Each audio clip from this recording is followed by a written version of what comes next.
Right, continue. We've got 3 more canons to last, though this first canon might take a little while.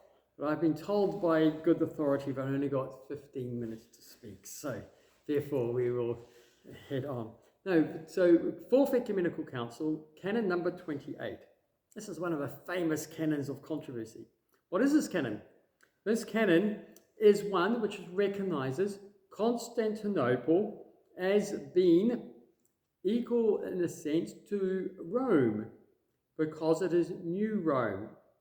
And the fathers gave it equal priorities to Old Rome on account of its being the imperial capital.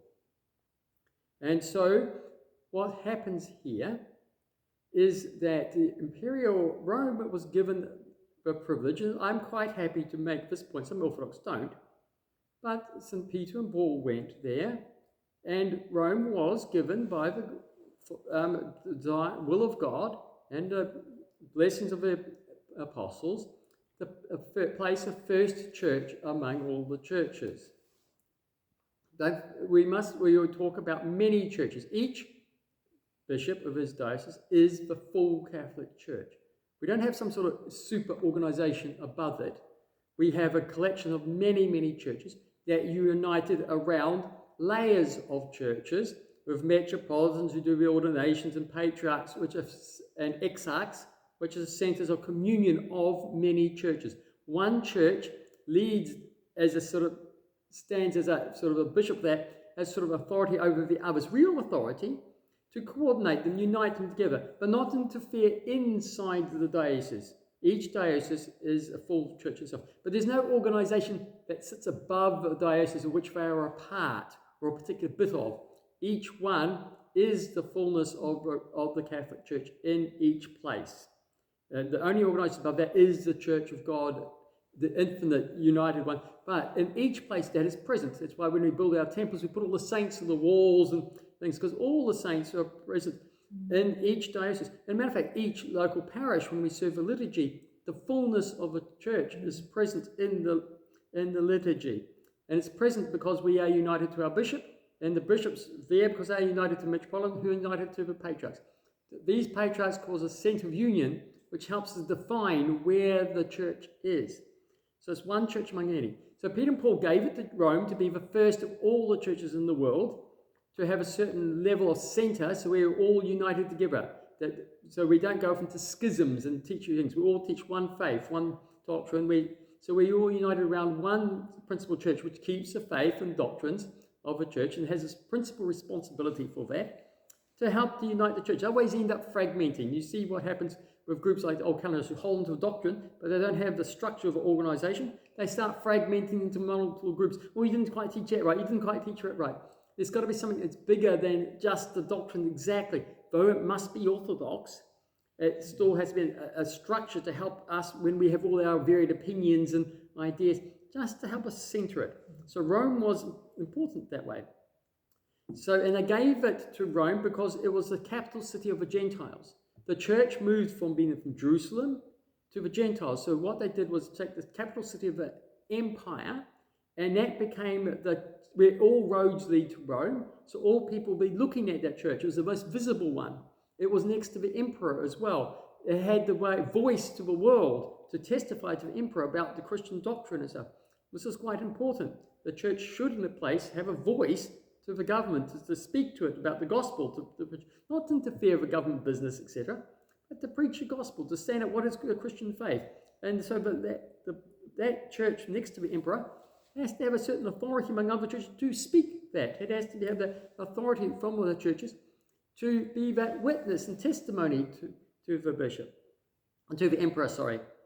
And so Rome was the one that was chosen for this, but because it was the imperial capital, the center of all the Gentiles. And we moved away from Jerusalem, lest we become like Jews, thinking that we just worship in Jerusalem. No, we don't worship in Jerusalem anymore. That Jewish Old Testament is finished. We're in the New Testament. So it moves to the capital of the Gentiles. This is important. Anyway, what happened is that Constantine decided to build a new city in Byzantine. He called it Constantinople. But he didn't just make a new city. He didn't just make it a new residence for him to live in as a ruler. He made it to be a clone of Rome, a second location of Rome. How do we know? Because he put the Senate. Rome is known for its capital functions. It has the Senate. It's not the city on the River Tiber. It's a city with the Senate, the one that rules. And he put the Senate in there, in the Constantinople. And also he says there's 7 hills there. There's other little things he's done. But he's identified Constantinople with Rome. It's the same capital. It's his capital city, the same city as Rome, but in a new location, more useful strategic location. But it is Rome. And so as far as you're concerned, it's the same city. And that's why it's called New Rome. Not its name, but its function, its identity. When the fathers said that, they saw it and went, oh, hold a minute. Peter and Paul gave the authority of the first church of churches to the city, which is Rome. And because it's a capital city, that's the city, Rome, because it's a capital. That's how we identify it's that city. Not the city on this river, on that hill, or in that piece of countryside. It's a city with this particular function. Oh, now New Rome is exactly the same identity as that city. It's got the same function. It's the same identity as that one. Therefore, the privileges given to a city with that identity must also be those privileges which are given to the bishop of New Rome. He must have the same privileges because he's in the same city according to what identifies Rome as a capital city. And so they recognized this in the 381, and this council is just reinforcing that Rome has the same identity. Therefore, the Bishop of Constantinople has the same privileges as given by Peter and Paul to Old Rome. The New Rome has the same privileges, but because for unity, it doesn't come equal, so there's fighting like 2 heads. It's second. It comes second afterwards. So the original see, because the original thing must stay in place, takes priority in the sense of their mutual relations. So Old Rome still takes a certain priority. So we don't have separate churches. We don't break into 2, and it becomes like the template of Rome. It's not something separate. But in regard to all other churches, it's first equal. It has the same authority. It's the same. So when the Rome cut off from the church, New Rome carries exactly everything that Old Rome provided for the church for unity. New Rome, Constantinople, carried the same privileges, same authority, same everything. We didn't lose anything of what was given to the church in their first see with Constantinople.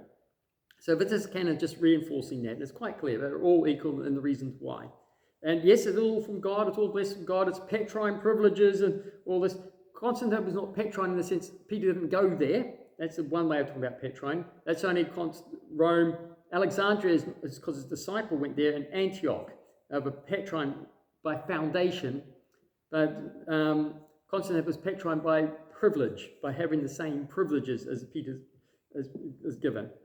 So that's what the first part of the canon says. It just reinforces that. The second part is more important what the canon is for. It's to stop Constantinople ordaining bishops everywhere he wanted in the exarchates under him, Thracia, Pontus, and Asia. It's to say, no, you're not allowed to do that. We must remember apostolic tradition that the metropolitan ordains all the bishops in his metropolis. You have no right to do this. And the popes of Rome were very strong on this as well. This is a tradition of the church.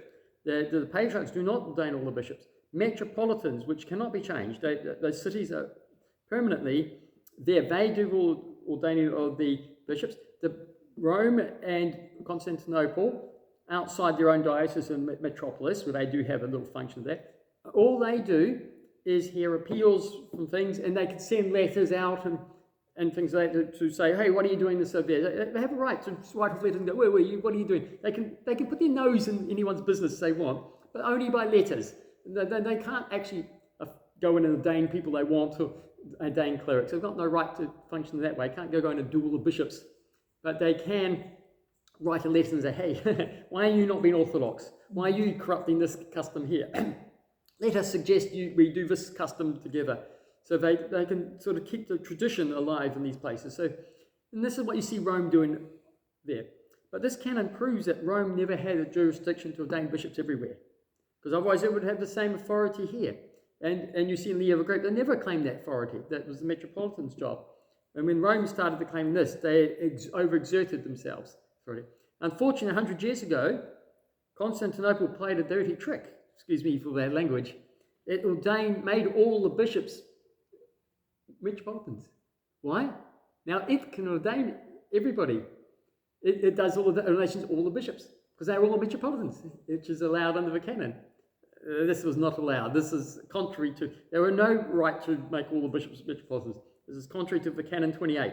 They infringed this canon badly in that, and this was 100 years ago, and it's a power grab. They should never have done this. This is really bad. But that's what this canon is saying, that they have no right to ordain the bishops, and metropolitans have to do that.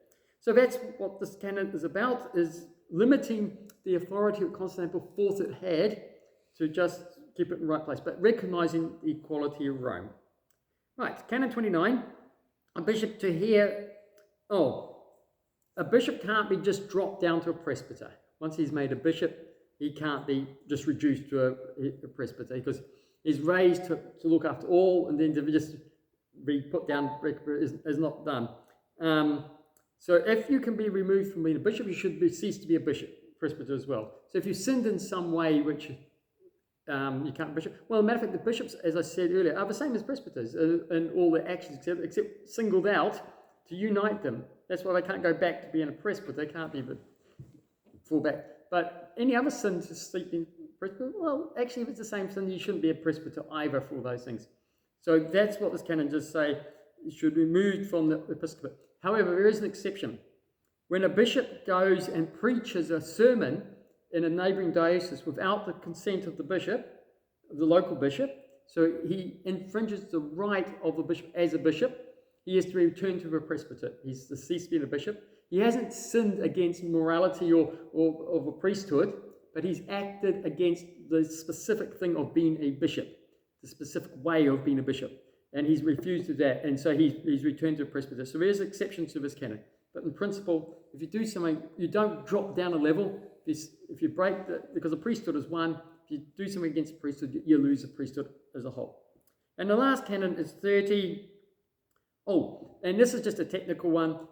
They're having to get a new archbishop in Alexandria, and the bishops didn't want to sign the decrees of Chalcedon without their new patriarch being in place. So the council said, okay, you can wait until he's in place before you sign it. But they were expected to sign it nevertheless. But this showed that there is an importance of hierarchical unity and everything like that. So it is making a connection to that, but to be a little bit patient that they can do it all together. That they had to sort of promise that they would sign it. Otherwise, if they don't, they actually break the unity of the church, because this is from God. And if they refuse to accept the ecumenical council, you cut yourself from God, because Christ himself has spoken through these things, the Holy Spirit through the Holy Spirit. This is the truth of Christ. If you don't want to accept the council, you don't want to accept Christ. You move away. So that is enough for today. Fifth Ecumenical Council. We've got lots of, no canons for the next one, but lots more interesting things about doctrines of faith. We'll leave it short there, because I've got to let these people get home before it gets dark and their carriages turn into pumpkins. And so God willing, that we will see you next week.